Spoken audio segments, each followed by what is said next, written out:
Excuse 8. What will they think? I started boxing. And just so we're all clear on this, I don't mean boxing at the 24-hour fitness. There's nothing wrong with boxing at your local gym. I just want to make clear the distinction between performing boxing-style moves for cardio at your usual workout spot and going to a real-life boxing gym that's dirty and smelly and blasts Metallica like it's required for the sport. I've only been to a few sessions so far, so for all I know, it is required for the sport. My point is, I'm getting a real training from someone whose job it is to teach actual fighters how to throw a punch. The gym I'm going to go for this training isn't pretty by any stretch of the imagination. The workout is grueling, and I often feel like I'm going to die or puke up my breakfast smoothie all over the ring. I don't fit in.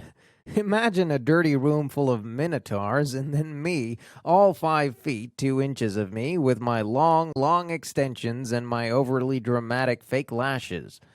There I am, a 35-year-old mother of 4, trying my darndest to slide away from punches lest my trainer knock me upside my head. I'm not exceptionally good at it, though truth be told, I've never seen any kind of boxing match, so I'm not totally sure what the end goal is supposed to be. So why do I do it? Why do I keep showing up to try something amongst people who are so much further along than I am? Why do I hang out in a room I don't fit in and keep attempting to learn something I'm not particularly skilled at, all while others watch and judge and draw their own conclusions? Because it makes me happy. I like throwing punches and working out to Jay-Z and flipping my hat around backward like a proper tomboy. I love boxing, and I love pushing myself to try something new. Here's the kicker. I don't care what anyone else thinks about that. But maybe you read that and think, okay, big deal. You're comfortable at your boxing gym. I don't know how that's supposed to help me find the courage to start a business as a wedding photographer. Well, how about this? There are 2 types of people in the world. Non-judgmental people who aren't ever going to think badly of you for anything you do regardless of the outcome, and judgmental people who are jerks. These jerks are probably working through their own issues and will pray for them, but at the end of the day, judgmental people are going to judge you no matter what. If they're going to judge you either way, then you may as well go for it. You may as well live your life. You may as well be true to who you are and what you value and let go of how it will be received. On Mondays, my kids have karate. On other days, there is baseball practice and piano practice and then karate practice again. We might have an audition for the school musical. We might have a dine-out night to support the PTA. We might have play dates or dentist appointments or simply need to make the trip for the millionth time to get everyone's hair cut. There are so many things to keep up with when you have 4 kids, and I don't always remember them, no matter how hard I try. Yesterday, the school called to tell me that Ford is the very last child out of all the incoming kindergartners who still needs to turn in his paperwork. You guys, I didn't even know what paperwork she was talking about. Which brings me back to karate practice. Karate practice takes 2 hours, not including drive time, while first my youngest and then my big boys try to work their way up to the next belt color. Those 2 hours happen during a weekday afternoon when I should technically be working, but I want the boys to have the opportunity to do something cool, to not be held back by my schedule, which is something that happens more often than not. So, if I can make it work, I get off early and take them to practice. Then I sit down on the blue carpet amongst water bottles and flip-flops, and at some point, I open up my laptop and start working through emails or book edits that are due on Friday or the timeline for one of our live events. And inevitably, I start to get looks from the other parents. Now, maybe I'm being presumptuous. Maybe those looks are actually because they like my computer case, or they think my hair looks especially good in that top knot today. But if I had to guess, I'd say their looks are more about the fact that I'm working when I should be wholly devoted to watching my kids master their front kick. Some insecure part of me, the one that used to worry quite a bit about what other mothers thought about my parenting style, considers putting the computer away. But then this is the trade-off, or maybe perk is a better word. So many working moms wish they could make it to practice, even if it meant they were building a spreadsheet on Excel while their children karate chopped the air to the Pokemon soundtrack. What a gift that I get to have that experience. So I don't put the laptop away. I remind myself that this is part of the deal, that these boys of mine will always know what hard work and dedication look like. I remind myself that someday, when they're grown men, it will never occur to them that a woman can't start and build and run a successful company, because that was always part of their reality.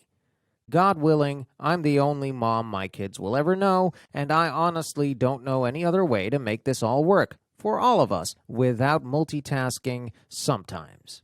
So I refuse to teach them that you should pursue your dreams but simultaneously be ashamed of them. If I don't want that for them as adults, I need to model that behavior for them now. I can't worry about what the other moms at practice think of me, and you can't worry about what the other moms or your in-laws or the PTA think of you. All you can do as a working mom is try your best. All you can do as a recent college grad is try your best. All you can do as a 50-something divorcee is try your best. All you can do at any stage and season of life is try your best. And someone else's opinion of how you're doing or what you're doing is none of your business. You know this, friends. I know you do. So why is it that your dreams are still hiding out in your heart instead of taking shape in your hands? It's not a fear of failure that keeps you in this place. It's a fear of what other people will think of your failure. OPO, other people's opinions. You down with it? Because if you are, you're giving all your power away. The opinion of the other moms at school? The opinion of the hulks in my boxing gym? The opinion of strangers on the internet or my parents or even my fans? The second I start to give inordinate weight to any of it is the second my priorities get out of alignment. When other people's expectations start to dedicate your actions, you're lost. Your hope, your dreams, your sense of self, it all gets lost. You want to make real strides for yourself and your goals this year? Stop caring about what they think of you. Stop giving power to someone else's opinions. Inevitably, when I say something like this, the question that comes back is about accountability and whether we can truly maintain our integrity if we have no sounding board. First of all, you know what's right and wrong. You know what's true. Down in your gut, you know how the best version of yourself would live out this day, this life you've been given. You may not always get to that place, but you know what it is you're striving for, so don't underestimate that. Secondly, if you're truly blessed, you will have people in your life who are confidants and true friends. Their wisdom will be your counsel, and you can seek them out when you need to. But, and here's the place where people get tripped up, there is a big difference between wanting someone's opinion and needing their approval. The latter typically comes disguised as the former. We ask for an opinion because we're feeling unsure about something, and often if we can find someone to agree, we somehow justify the idea as good or bad. Yesterday I made this mistake with my husband.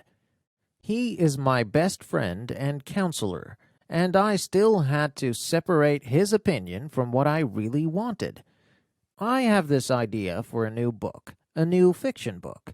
I haven't written fiction since I wrapped up my Girls series, but, as often happens when you're in the middle of writing a book, I started daydreaming about my next book. This happens partly because you're deep in a creative headspace, and mostly because writing books, no matter how many you do, is super hard. Fantasizing about being finished and working on the next thing is the carrot you dangle to get you through big writing days. So this new novel, it's my carrot, and I got excited enough to tell Dave about it. And in doing so, I opened myself up for opinions. His opinion was that the plot sounded a lot like something else, and that it also sounded a little convoluted. He said it in the nicest way, truly just a harmless thought as part of our little brainstorming session. The problem is not that he offered his opinion. The problem is that I immediately started to adjust my thoughts about the book. I immediately started to wonder if maybe he was right and my idea was wrong, and I should just scrap it. But the truth is, it doesn't matter. It doesn't matter if Dave is right. It doesn't matter if the experts are right. It doesn't matter what anyone else thinks or believes. The idea, the dream, the goal is my own. The second I start looking for other people to validate it, I begin to lose steam and momentum. When you're in the early stages of an idea or a goal, you're the most insecure, which means you're easily swayed by what other people might think or believe. You're most easily talked out of an idea you might have loved or into an idea you might regret when you allow other people's opinions to color your plans. It's like when you ask someone to review or critique the first draft of your manuscript when you're only halfway done. When I ask someone to read an unfinished draft, it's because I'm looking for validation.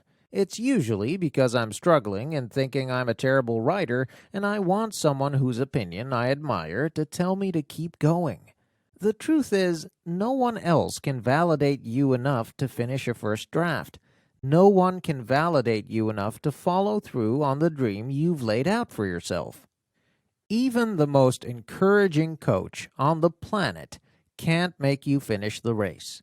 You're going to have to find it in yourself to chase it down all on your own.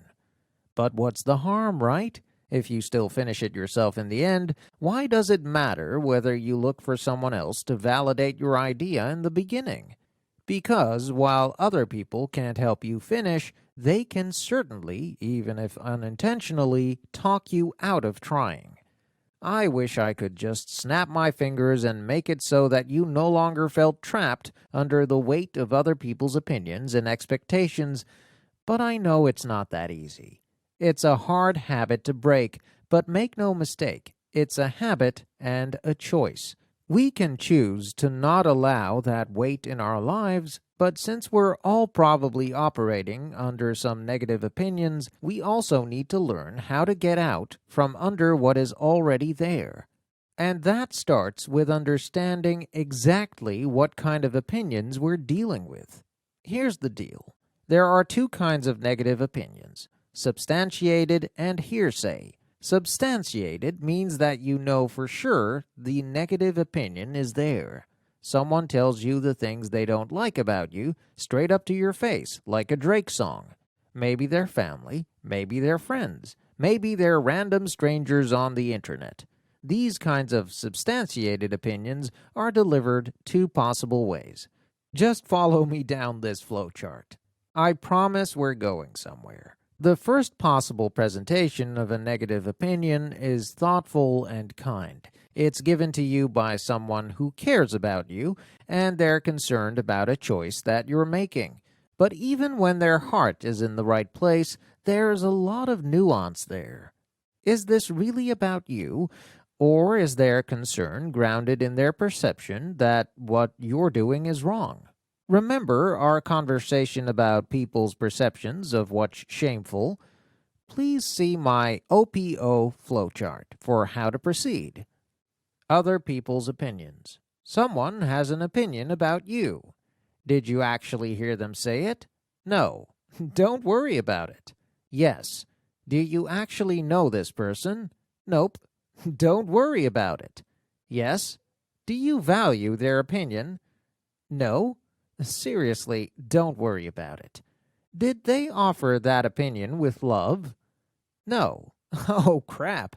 Definitely don't worry about it. Yes. Was their opinion helpful and constructive? No. Don't worry about it.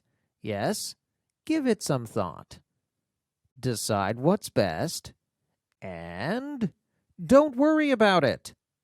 The other way you might possibly hear someone's negative opinion about you is in a hurtful way. This is when whoever is offering the opinion, family member, friend, stranger, doesn't come with the intent to offer constructive feedback or to help you get better or to show you true concern. Their intent is to tease you and belittle you at best or tear you down and hurt you at worst. Either way, ain't nobody got time for that. This person's behavior does not have a place in your life.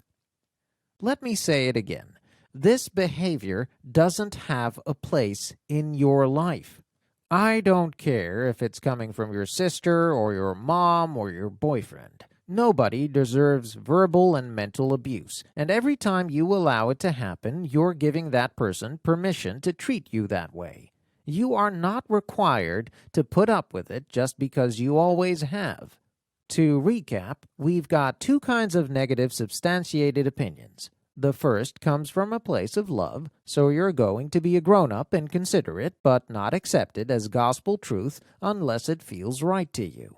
The second isn't meant to be helpful but destructive, and therefore you should reject it. Reject it. Don't let it be considered, discussed, absorbed, or given one single particle of oxygen to help that fire spread. Any opinion not presented in love should not be considered.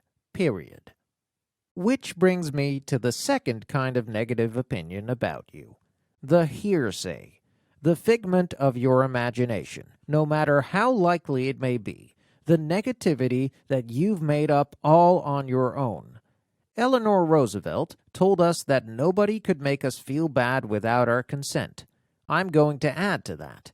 Be careful you're not consenting to let your mind make you feel bad when nobody else actually did anything. What do I mean by that? Perhaps you're pretty sure your mother-in-law disapproves of you, or you're almost positive that your cousin Crystal's snarky comment on Facebook was aimed in your direction. Maybe you know for a fact that the girls you went to high school with who you now know only through social media would make fun of you if they saw you trying to do something new. In all of these instances, none of these negative opinions are actually substantiated, and therefore you're really just sabotaging yourself. Nobody has said anything. Nobody has done anything. Maybe your new mother-in-law does disapprove of you, and maybe she just misses her son and feels anxious about how she'll fit into your life. Maybe your cousin Crystal was aiming that comment in your direction, but you and I both know that Crystal is the worst. She used to give you titty twisters. This is the person whose opinion you're going to worry about? The irony is, most of the time, nobody is actually thinking about you. Nobody actually cares what you're up to, and if they do, they're not judging you or making fun of you behind your back. It's not like you hang out with a bunch of ogres, right? And if they do dislike you, it doesn't matter. It doesn't matter. But more than that, assuming that someone thinks the worst of you when you have no real evidence to back that up isn't about them. It's about you. You're letting their opinion control your life, and you don't even know if they really have one. It's all in your own thoughts. You're just wrapping it up and blaming it on other people so you don't have to take responsibility. The truth is, it doesn't matter what they think of you. It matters what you think of you. Hard as it is to reconcile, someone else's opinion only holds power if you allow it to. If you actively take steps and intentionally begin to live without obsessing over what other people think, it will be the most freeing decision in your life. Excuse 9. Good girls don't hustle. I'm a hustler, baby. Jay-Z. Don't you hate it when an author starts a chapter with a quote? As a longtime book nerd, I have read approximately 70,000 novels, and the quote thing has always felt a little self-aggrandizing to me. Like, oh, just read this elegant prose from Tennyson and prepare yourself for a similar level of talent. It's even more annoying when the quote in question has literally nothing to do with the chapter you're reading. Nothing. And you find yourself wondering, is this esoteric? Am I supposed to understand the correlation between a Whitman quote and this dragon shapeshifter love story? You would be shocked to know how many books about vampires falling in love with single moms or aliens falling in love with librarians start each chapter with a random quote. Yes, I read horrendously cheesy romance novels. Stop judging me. The point is, I hate chapters starting with quotes. But this chapter was a bonus in the last book. Shout out to all of you who snagged the Hustlers edition. And I loved it so much and felt like it was such an important topic that it gave me the idea to write this book. So we're going to start with the most iconic line on hustling I can think of, a Jay-Z lyric. A bonus chapter is like Equestria or a Kardashian birthday party. Anything can happen here. So I'm bringing in Jay-Z lyrics just for my gals who are chasing down a dream, who want something more and aren't afraid of hard work and audacious goals. Let's talk about hustle. I have been an overachiever for as long as I can remember. I was a dreamer from the very beginning. I would imagine elaborate scenarios my future grown-up self would be part of. I knew what my mansion would look like, could foresee the vacations I'd take, the prince I'd marry, and the horses I'd own. Horses because, well, I was 7, and having my own horse was the ultimate fantasy. I was going to name her Calliope, and I'd only ride her wearing the special tan pants that rich equestrian-inclined girls wore in Lifetime movies circa 1991. A little girl daydreaming isn't anything unique, but perhaps what was unique was I knew even then that I could achieve anything, if I was willing to work for it. I don't remember anyone ever saying that to me.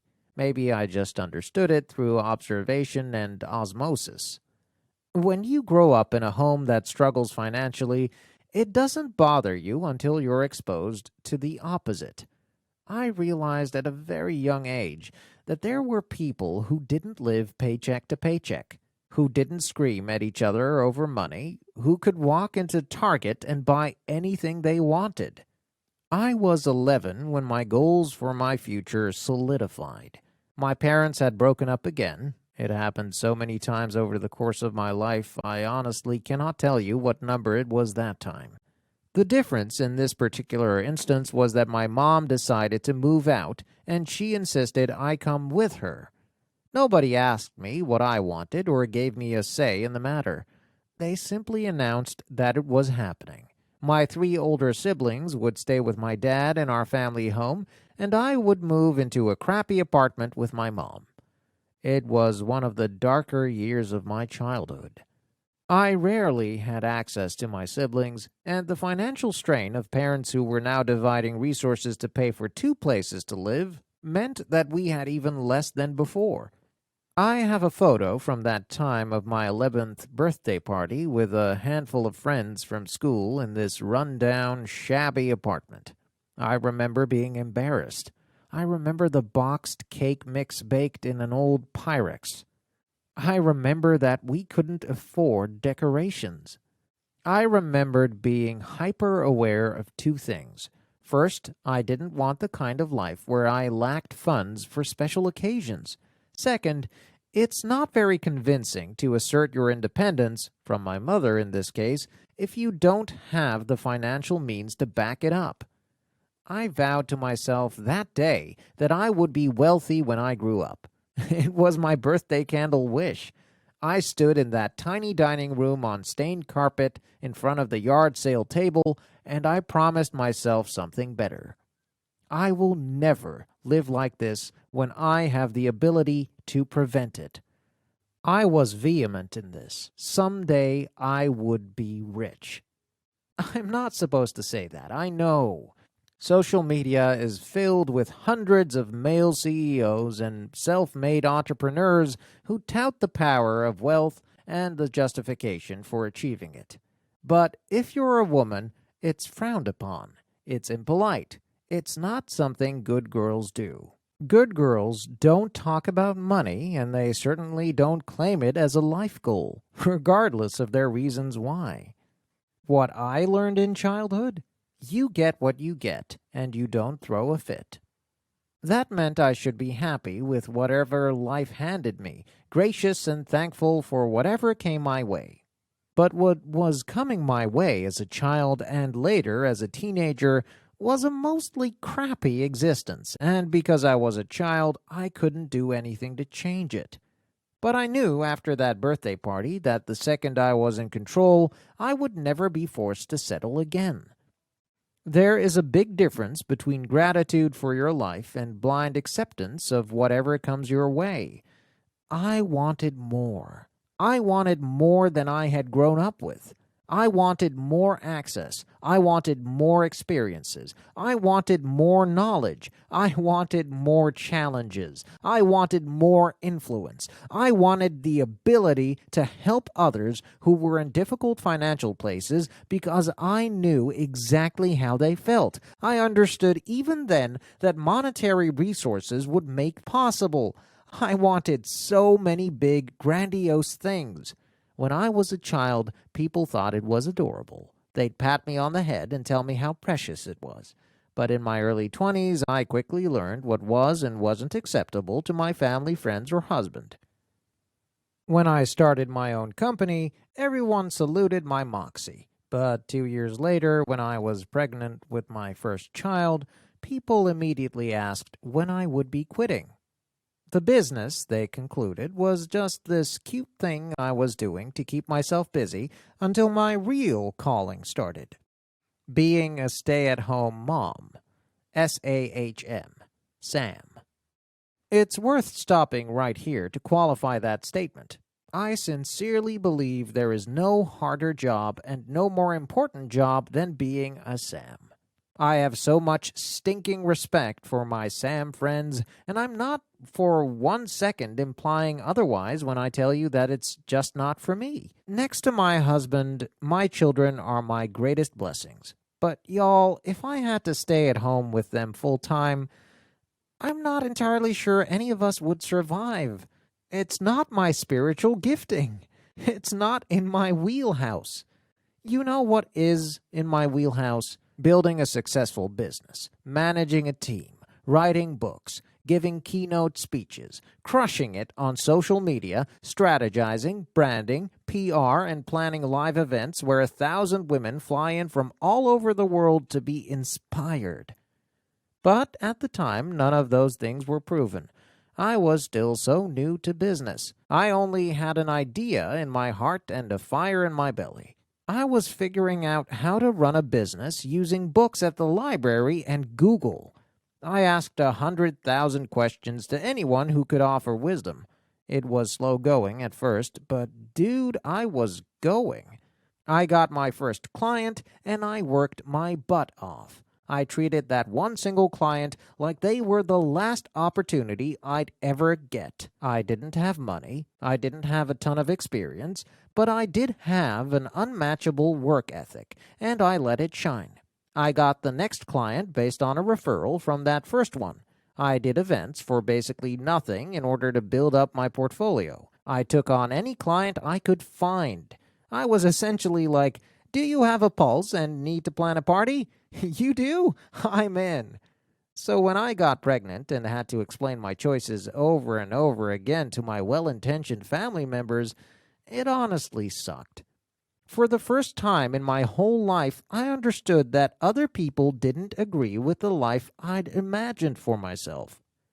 They didn't like the idea of a working mom, even though they'd accepted it early on when we needed the money.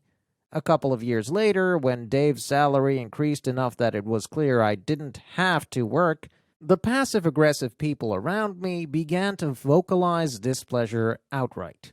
Even when you're strong, even when you're committed to your goal, it's hard not to second-guess yourself or take on guilt when it's coming at you from every angle. Open disapproval wasn't enough to make me change my course, but I did stop claiming my course as my own.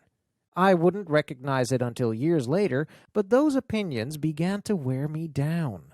I was like a piece of glass that gets thrown into the ocean. Other people's opinions became my waves, their judgment the sand I was tossed against over and over until it began to chip away at all my jagged edges. I know that as a society, we tend to think that being smooth and pretty, everything worn to a soft, rounded edge, is what we should aspire to. But the more I grow and learn and think about it, the more I understand that your jagged edges, the parts of you that stick out in odd directions and don't match everyone else, those are what make you uniquely you. My unique qualities? I am a leader. I am a teacher. I've built 2 successful companies through hard work and hustle and the wealth of knowledge that can be found from a Google search bar. My goal is simple, even if it's grandiose. I want women to understand that they have the power to change their lives. It's at the core of everything I do. It's the platform I've built everything else on. And I truly believe it's what I was put on this earth to do. I'm building a media empire around the idea. No, I did not mistype. Yes, I just said a media empire. Not a company, not a side hustle, not a small business, an empire. The world tells me that good girls don't hustle, and they certainly don't stick a flag in the ground and audaciously shout that they want to be a media mogul. They for sure don't feel so passionately about it that they have the word mogul tattooed on their wrist. I know I'm not the only one who has ever bumped up against the expectations of others and then backed down because of them. In a desire to find community, I constantly seek out other women in leadership, and what I find again and again are women doing just what I did. They're downplaying all that they've achieved, because they've been taught that it makes others feel uncomfortable. You guys, astounding women are doing this. Women who have built $100 million companies, or are running massive teams with unbelievable revenues. Those kinds of women are afraid to admit that they're good at their jobs or that they love what they do. Interacting with them has made me feel less alone, has made me understand that this is something many other women face down. So I'm telling you my story in the hopes that if you're like us, you know there's a tribe of ladies who feel the same way, even if not everyone has found the courage to say it out loud yet. It's okay to want something more for your life. In fact, hang out with me long enough and you'll discover that it's one of the things I value most in life. Drive, hustle, the desire to work as hard as you can to chase down a goal, that's my jam. Hustle is my love language. I love a hustler. I love someone who is unabashed about what they want for their lives and refuses to let anyone talk them out of it. I don't mean that they never feel intimidated by their own audacity. I don't mean that they don't occasionally fall into the trap of other people's opinions. The hustlers I know, they're human and they face the same insecurities as the rest of us. But when push comes to shove, they don't overthink it or debate it. They just put their heads down and get back to work. That's what hustle means to me. It means that you're willing to work for it, whatever it is, whatever you want, and you don't assume anyone is going to give it to you. But you know it can be yours. Society tends to raise boys to go after what they want and tends to raise girls to go after the boys. I'm here to tell you that it doesn't matter what society thinks about you or your dreams. Heck, it doesn't matter what your family, your closest friends, or your spouse think about your dreams either. All that really matters is how badly you want those dreams and what you're willing to do to make them happen. Laurel Thatcher Ulrich said, "Well-behaved women seldom make history." And there are hundreds of years of evidence to back her up. Sojourner Truth, Susan B. Anthony, the Suffragettes, Marie Curie, Malala Yousafzai, Oprah, Beyonce, not one of these women put up with the expectations placed on them by the society or the time period they were born into. None of them downplayed their gifts, resources, or the access they were given. Those women, and so many others like them, lived into their God-given strengths and talents regardless of what the world thought of them, sometimes against almost impossible odds and life-threatening oppression. Are you a hustler? Me too. Do you secretly want to be, but you're afraid of what other people might think or say? I've been there. For many women, the weight of other people's opinions will be too big a burden to carry. They won't be able to step outside the safety net because they're too scared. But that's not us. We're willing to go after it. We're willing to be audacious, and we're willing to take it on because the chance to live into our full potential is worth any backlash that comes our way. Some say good girls don't hustle. Well, I'm okay with that. I care more about changing the world than I do about its opinion of me. Part 2. Behaviors to adopt. Behavior. Noun. 1. The way in which one acts or conducts oneself, especially toward others. Good behavior. 2. The way in which an animal or person acts in response to a particular situation or stimulus. Synonyms: conduct, deportment, bearing, actions, doings. Your behaviors are the way you act day in and day out. Your behaviors are your habits. They manifest in the actions you take, the words you say, and the way you live your life. What is most important to understand about your behaviors is that they are a choice. They don't feel like a choice because the vast majority of your behaviors are made without conscious thought. They're habits that have ingrained themselves in your life, but they are choices we make, whether consciously or unconsciously, which means every single day you choose to be this person, whether you realize it or not. You choose to believe what you believe and accept what you accept, and these behaviors can either help you immensely or harm you without you ever really knowing it. Now that we've let go of the many excuses that hinder us from pursuing our dreams, we need to take some steps toward them. This section is a list of the behaviors I adopted that helped me get to my goals, and I hope they'll help you do the same. Behavior 1. Stop asking permission. Okay, sisters, I know not everyone is comfortable with the word feminist. As I mentioned earlier, feminist simply means you believe men and women should have equal rights. But I understand there's a world of other meanings wrapped up in the word for many women, and I'm not trying to convince you otherwise. I only bring it up now because this chapter is going to feel like the most feminist words you've ever heard from me, and if that's not your cup of tea, your inclination is going to be to skip this chapter. Don't skip this chapter. You absolutely don't have to burn your bra on the streets, but you are a grown woman and owe it to yourself to consider this idea. This chapter is not about men versus women and how we should navigate the disparity. This chapter is about the truth that most cultures have been set up since the beginning of time as patriarchal. This means that in most societies, men have more power, or all the power, and therefore more control.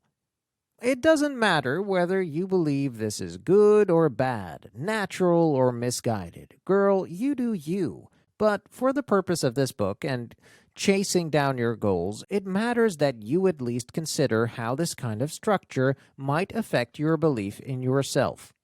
After all, if you were raised to believe that men know best, that men are the authority, how much faith does that teach you to have in yourself and your opinions as a woman? I was on a business trip recently and stopped by a bookstore in the airport to grab something for the plane. I ended up picking up this incredible book called Women and Power, a Manifesto. It's a really interesting study of the history of women speaking publicly. Not women speaking, but women being allowed to, or rather not allowed to, speak in public forums. You should absolutely check it out. It's a rich history and well written, and you can read it in 2 hours. Personally, I've never really studied, and so therefore never focused on how little access women were once given to use their voices or offer their opinions. Oh, sure, I've read about all the suffragettes and how hard women fought for the right to vote, but I never stopped to consider the long history of pain and torture and even death that happened in the hundreds of years leading up to that time. There is this incredible part in the book that I thought was so powerful. It was the idea that for most of us, the voice of authority in our lives growing up was male. And if we grew up and started working or grew up and married a man, then it's possible that the voice of authority stayed male. The person in charge, the person who told you what to do, who told you what was right and wrong, often was a man. If that man was good and wise and had your best interests at heart, then that might have instilled the belief in you that he knew best. That's powerful enough on its own, but what if that man in your life wasn't good? What if he was hurtful or cruel? What if he had his best interests at heart instead of your own? He was still in charge, he still got to make the decisions, and he still got to affect your life. There's this saying that's been around forever. If you don't see it, how do you know you can be it? If your example of right was always male, do you think it would occur to you naturally that you as a woman have the authority to be whoever and whatever you want to be? Do you think you'd easily come to believe that you have the right and the power and the might to pursue your own dreams just for yourself? Or do you think it's possible that you might seek permission or even approval from people other than yourself because that was your normal? I was raised with a voice of authority that was male. My daddy is a strong and very forceful personality, and he demanded total obedience. I learned to live in hope of his approval and terrified of his displeasure. Then I met my husband when I was 19 years old, and though he is a very different kind of man, I can recognize in retrospect that I transferred my feelings about my father to my husband. I was utterly codependent. I lived every day to please him and make him happy, and if he was unhappy, even if it wasn't about me, it was crippling. I would drown in anxiety until I could do something or say something to change his mood. I remember about 7 years ago he'd had a bad day at work, and he was really frustrated when he got home. I went immediately into fix-it mode. I was like, "Can I make you a drink? Are you hungry? You want to watch a movie? You want to have sex?"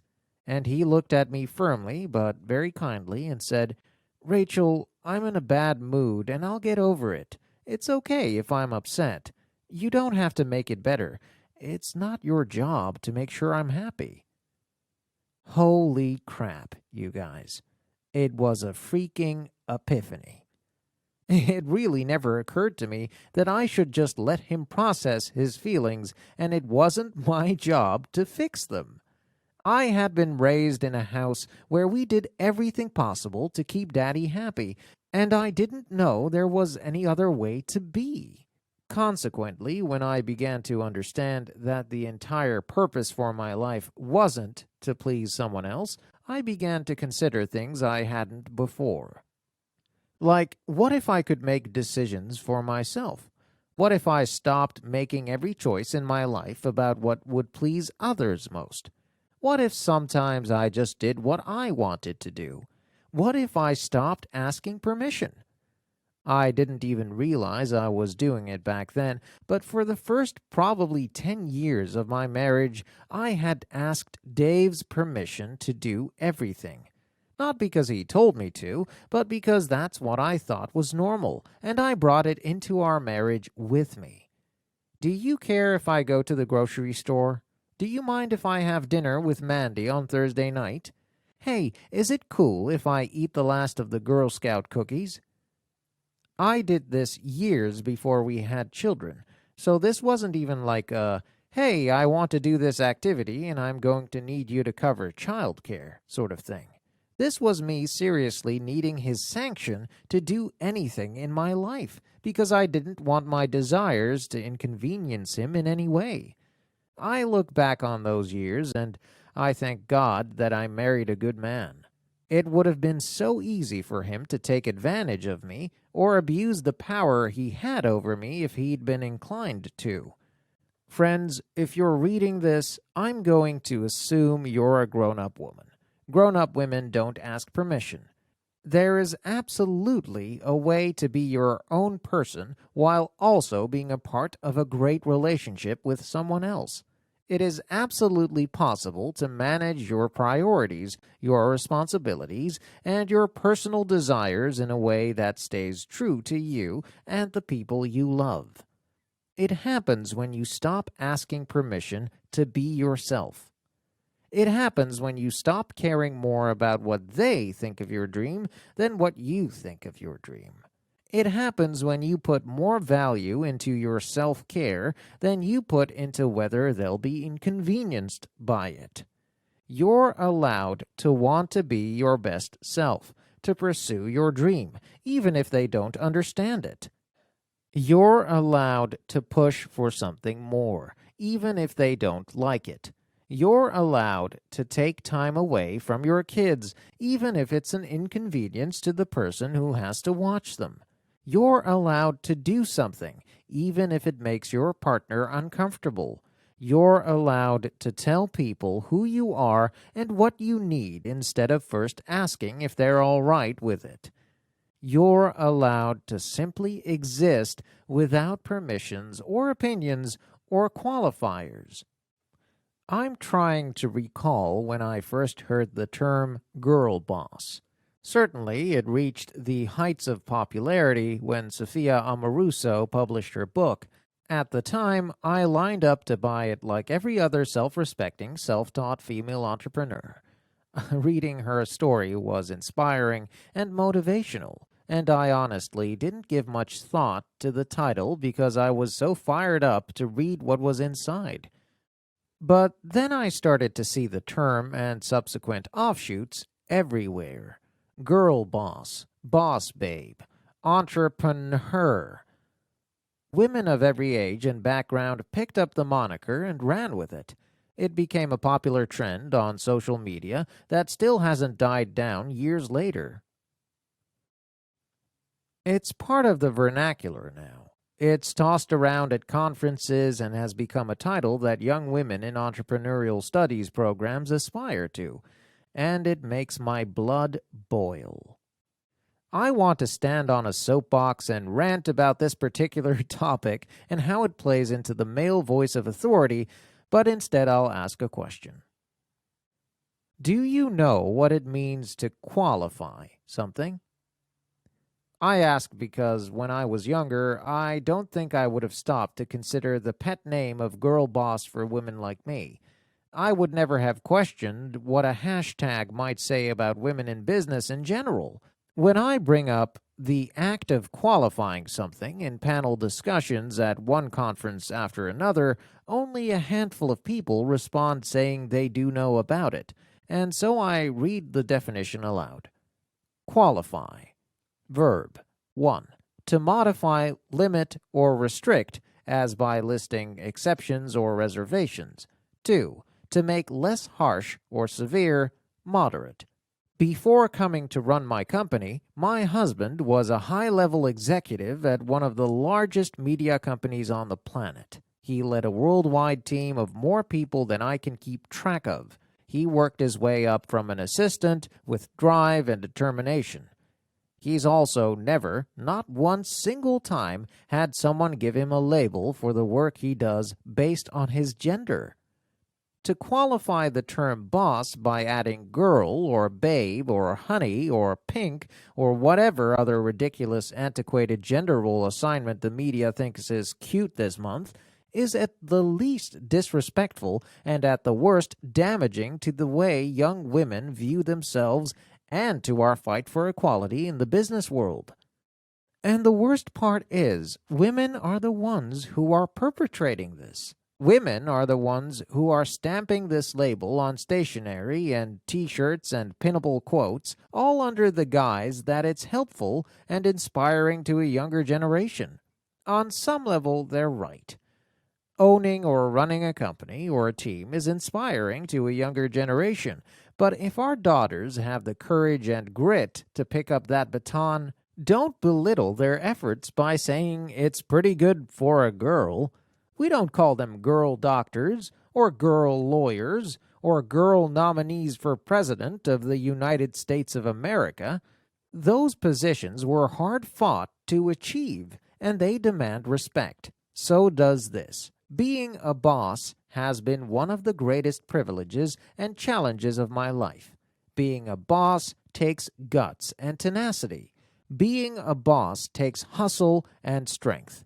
Getting to the level of boss takes hard work, oftentimes harder than it takes for our male counterparts because in many industries we're fighting our way into a boys' club.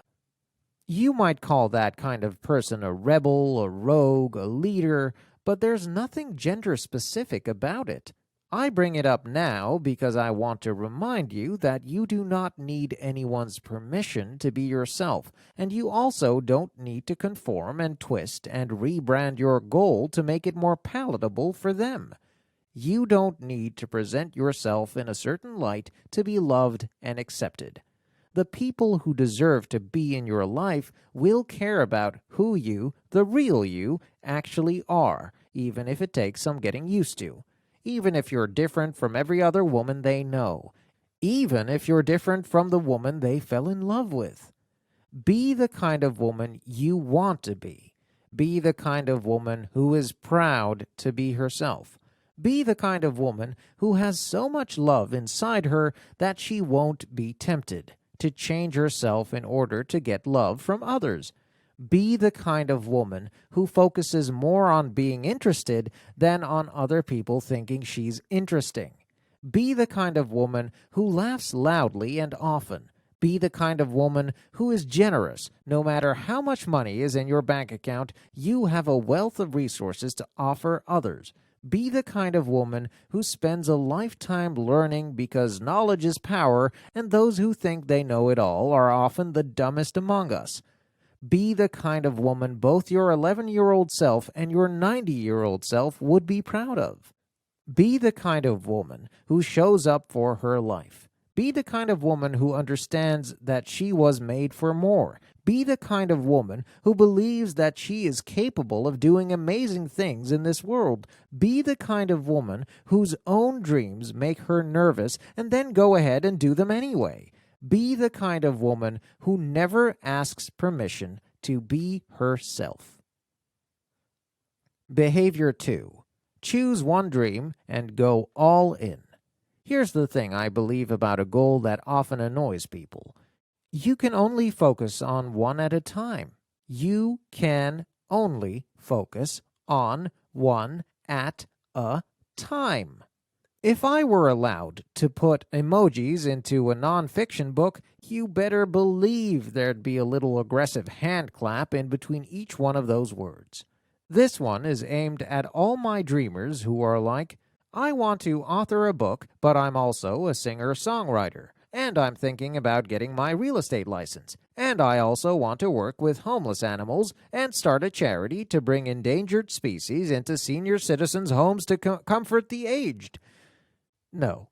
First of all, even if your list isn't quite so elaborate, even if all the things on it support one another, even then, it's not going to be effective. If it were effective, it would have worked already. Secondly, that list isn't one filled with dreams. That is a list with some cool ideas.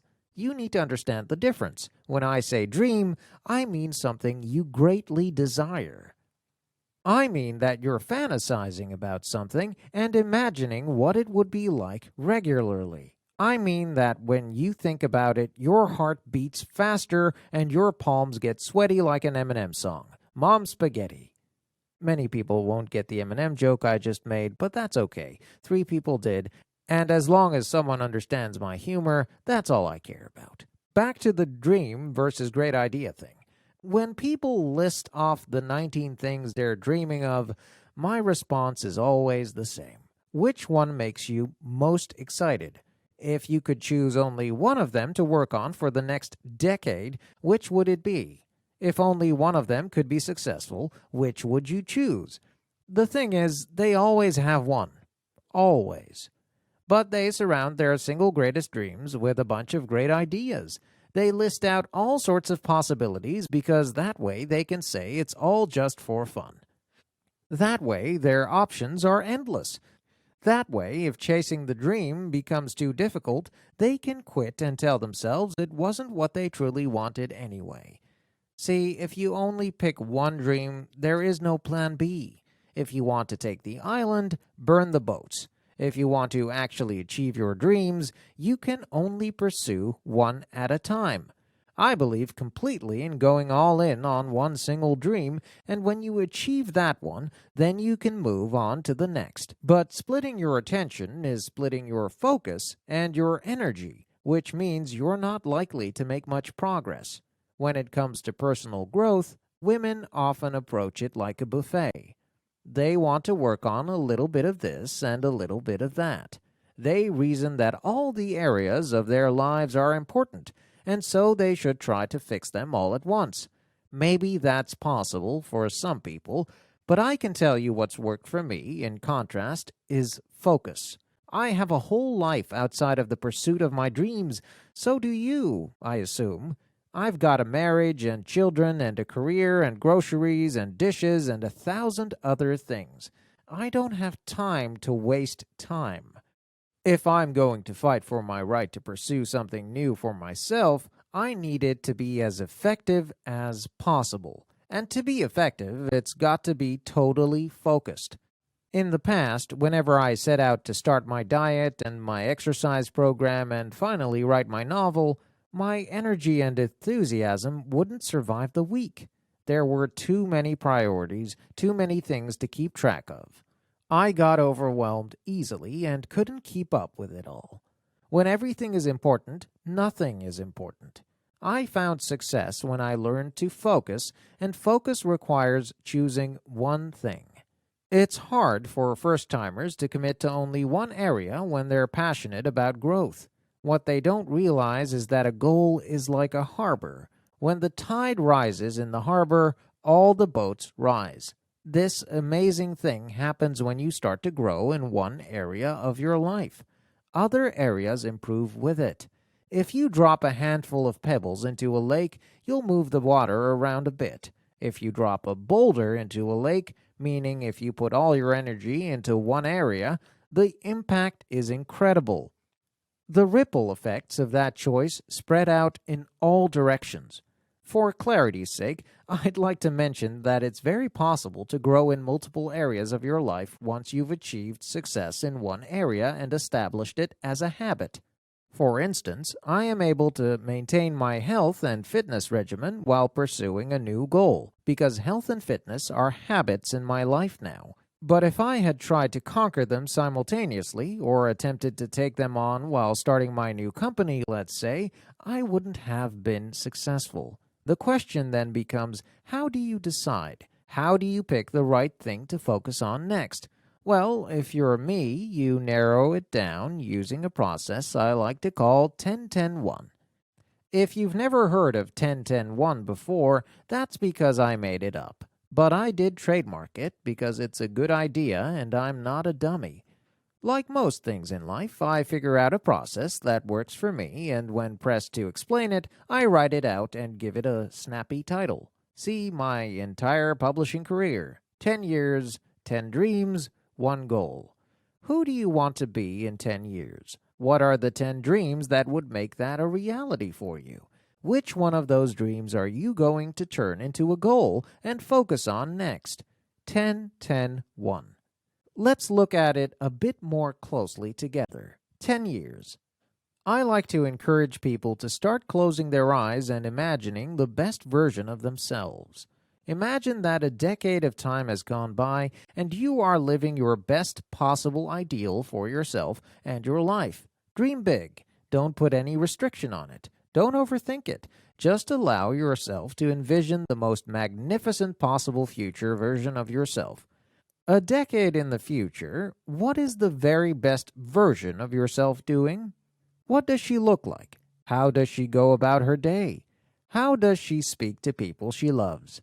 How is she loved in return? What kind of clothes does she wear? What kind of car does she drive? Is she a great cook? Does she love to read? Does she love to run? Get as specific as you possibly can.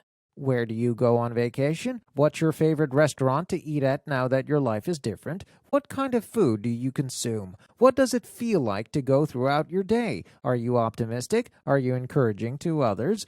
After a decade of working on yourself and growing as a woman, how much joy is there in your life? Who's in your life? What's your week like? How do you treat people? How do they treat you? Just let your dreams run absolutely wild. Are you happy? Are you energetic? Are you driven? Do you feel ambitious? What's your relationship like with your family members? Do you own a home? And what does it look like? Do you have kids? Do you have a family? Are you married? What's the best of the best? Now go bigger. What's a bigger version of the best version of you? Living every day in the best state that you know how to be. What do you do for work? What is the highest value that your future self holds? Is it family? Is it loyalty? Is it growth? Be as specific as you can be. Now, without a second of judgment or overthinking it, I want you to write down everything that you just thought of as fast as you can. I don't want you to forget any of it. I want that future version of you to be seared inside your brain. The best version of me is, when I'm at my best, don't hold back. This is not the time to think it through or tell yourself to slow down. This is not the time for realistic. This is the time to think as big as you can possibly go. Hopefully, this exercise helped you paint a clear picture in your mind of a lot of different awesome things your future self can take part in. Personally, I like to do this once or twice a year and create a vision board, like in 5th grade when you glue a bunch of magazine clippings to poster paper. So I've got a visual to go along with my mental imagery. That's the first step. That's you in 10 years. Now, here is how you narrow it down.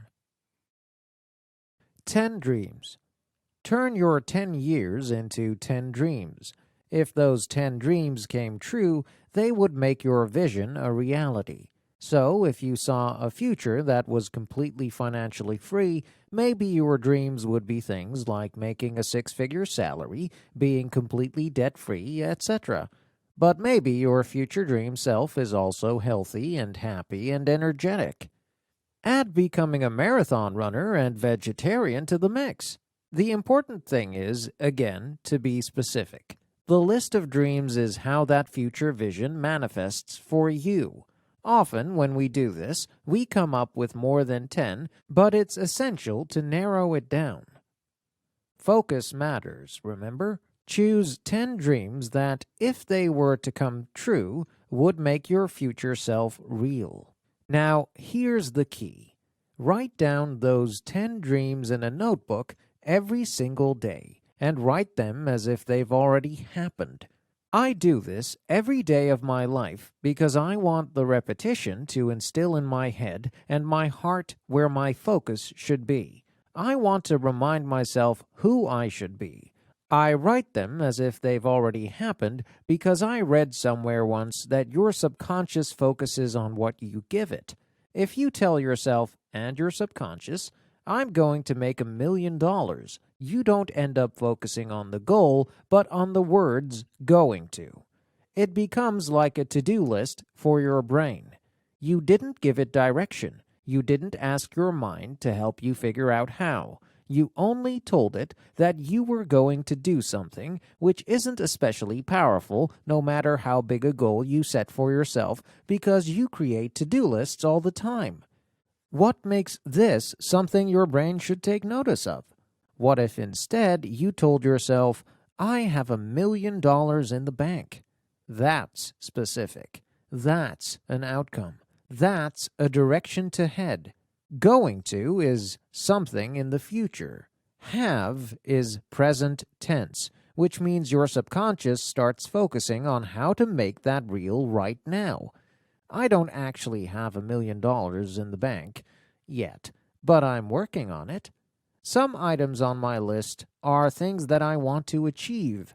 Other things are things I can accomplish every day. I am an exceptional wife.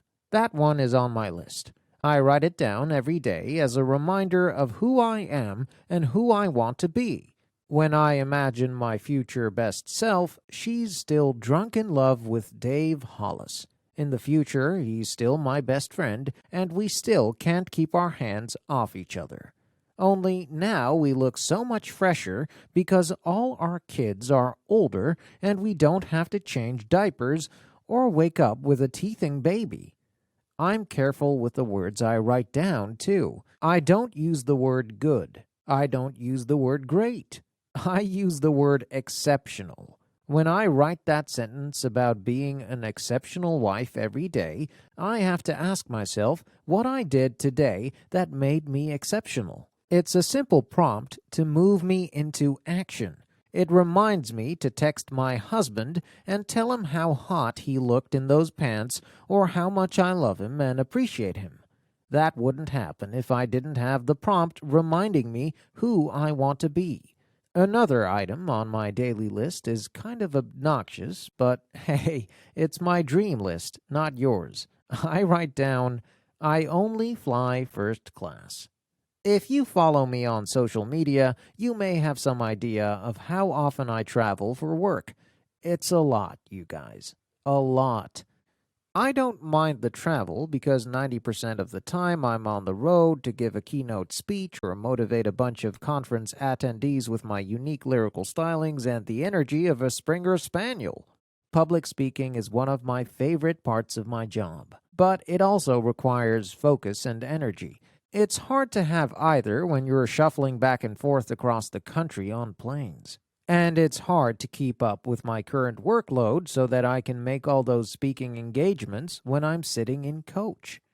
Also, my current workload always involves writing. I'm either writing a book or editing a book or working on an article or a post, and because it's me and I don't know the meaning of the word private, almost everything I write tends to be sensitive in nature.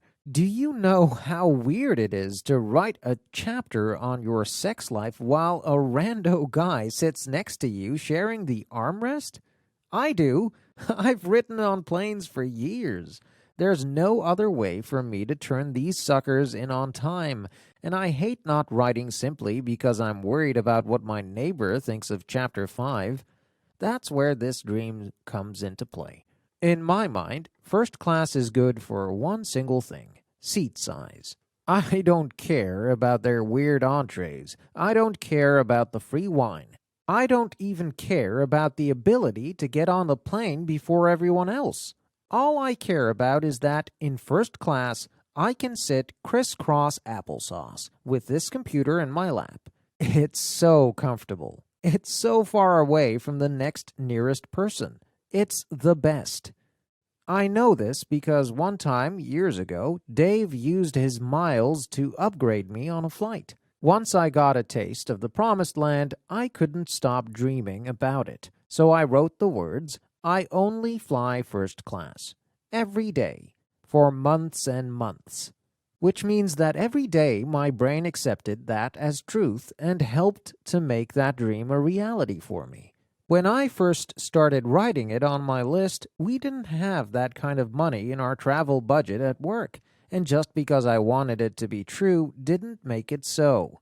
But after writing it down for about 6 months, I had an epiphany so dumb I wanted to punch myself in the face for not thinking of it earlier. You're going to laugh. Or maybe you already know how I solved the problem because it was so obvious to you. I started flying first class because I told people it was part of my travel requirements.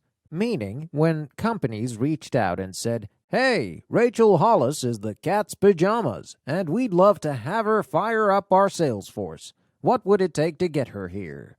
My assistant would tell them my speaking rate, and right after it, she'd add the line, plus first-class travel and accommodations. In the beginning, I was so nervous that people would be annoyed and that I'd miss out on big opportunities or be seen as a diva. But nobody batted an eyelash. First of all, when you've worked to get to a certain place in your career, it's not unusual to request perks you wouldn't have been given when you first started out. Secondly, brands could either afford it or they couldn't, but nobody got mad or sent the villagers to my house with pitchforks. Now I get to fly in the big seats, and I arrive at each work event feeling good and productive and ready to go. In case you're wondering, I still have that line item on my list. I get to fly first class for work, but I'm not at a place with personal finances where we could do that for our family. Yet. Every day I'm reminded about where we're headed. Now that you have your 10 dreams identified, I hope you take my advice and write them down every day. It's a great way to remind yourself daily about who you want to be. But in order to get there, you've got to tackle that list with action and focus. The next step is narrowing your focus down to one goal. 10-10-1. 10 years becomes 10 dreams becomes one goal. Your dream is your ideal. It becomes a goal when you actively begin to pursue it. One goal. I want you to ask yourself right now, what is one goal? One thing you can do that will get you closer to the 10 years from now version of yourself the fastest. What is the one goal out of the 10 you just finished identifying that you can work on this year? Think it over, then write it down. To achieve a goal, you need to make sure you have clarity on two things. 1. What are the specifics? 2. How will you measure your progress? I want to lose weight is not specific. Do you want to lose 2 pounds or 100 pounds? That's specific. I want a body fat percentage of 24%. I want to save $5,000. Those are specific goals that you can measure against. I want to do better with my finances. That's garbage. You're already setting yourself up for failure, or you're setting up to give yourself credit for work without making measurable progress. Paying cash for your latte instead of using a credit card could be considered doing better on finances, but where is it getting you? If your goal is something more along the lines of, I want to save $5,000, you wouldn't have a latte at all.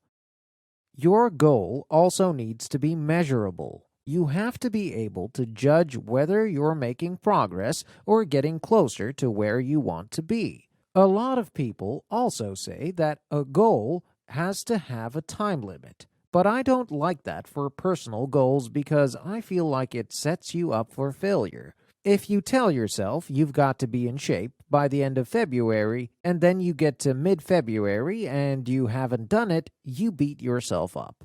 The intention here is that working on your ideal self is a lifelong process to become who you were meant to be. Lifelong processes don't have a time limit. All that matters is that you keep at it. We're not looking for perfection. We're looking for consistency. Now, it's not enough to know what your goal is going to be. Many of you probably already knew what you wanted to achieve, and if that was all it took, you'd have already claimed it as your own. You've also got to know why you want it so badly. You need to define why it must be yours and use it as leverage to motivate yourself when you want to give up. Remember earlier when I talked about how important your why is? Why will keep you going, even if you don't know how you'll get there. When I was a little girl, my parents fought a lot. These were extreme fights, punching holes in the walls kind of fights, and I would hide in my room to get away from them. I would take myself into the only space that was mine alone, my bed, and I would escape by imagining a place where none of this existed. I would imagine a future where nobody screamed at each other. I would also imagine a future where nobody fought over money. As a child, the greatest vision I could imagine for myself was walking into a store and being able to afford anything I saw. I'm not talking about a watch or designer shoes. I mean being able to afford the brand name cereal or a new pair of jeans for school. That was the best vision I could have for myself then. A home where nobody fought and the ability to afford things at Walmart. So that was my goal, and the underlying reason for it was something I remember thinking at a really early age. When I'm in charge, I can live whatever life I want. When you visualize your future, you have to know where it is you're trying to get to, and you have to give yourself some motivation to keep you on course.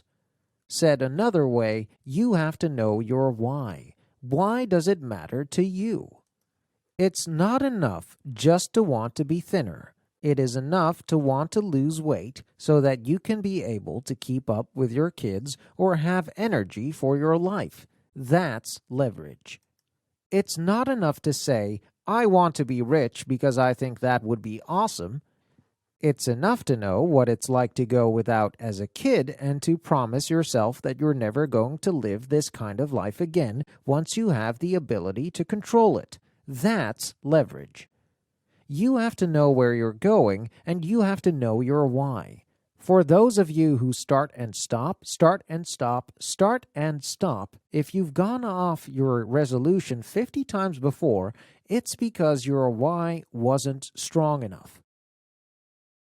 I used to smoke. I hate to even admit that to you because it's absolutely terrible. Smoking is the worst. It's so disgusting. It's so bad for your body. But I was 19 when I started. I thought that cool kids smoked and I wanted to be cool. Then, one night at the company holiday party, I was chatting with this really rad girl who worked in the PR department. She was so hip. She was hipster before hipsters existed. And that night at the holiday party, she pulled out a pack of American Spirits. If you aren't familiar with American Spirits, they are basically straight tobacco, way stronger than anything I had ever smoked before. Only I didn't know that at the time. I'd been drinking too much that night, and when cool hipster girl offered me a cigarette, I didn't think anything of it, and proceeded to spend the rest of the evening smoking one cigarette after another. I went home from that party and threw up again and again. Everything smelled like that cigarette. I barfed until nothing was left inside my body. I woke up the next morning in my bed, wearing nothing but red isotoner socks. Best I can guess, I had gotten myself undressed down to the way I came into this world, and then put on those socks for, I don't know, comfort? Then I puked for 3 hours before passing out. The point is, to this day, I cannot smell cigarette smoke without wanting to vomit. I never touched another cigarette again. I had had such a bad experience, had gotten to such a bad place, that I went cold turkey and had zero issues giving it up. I will never go back there again. That's leverage. You have to have the leverage. You have to know your why, or you will never make change. You have to know what to focus on, or you will never make progress.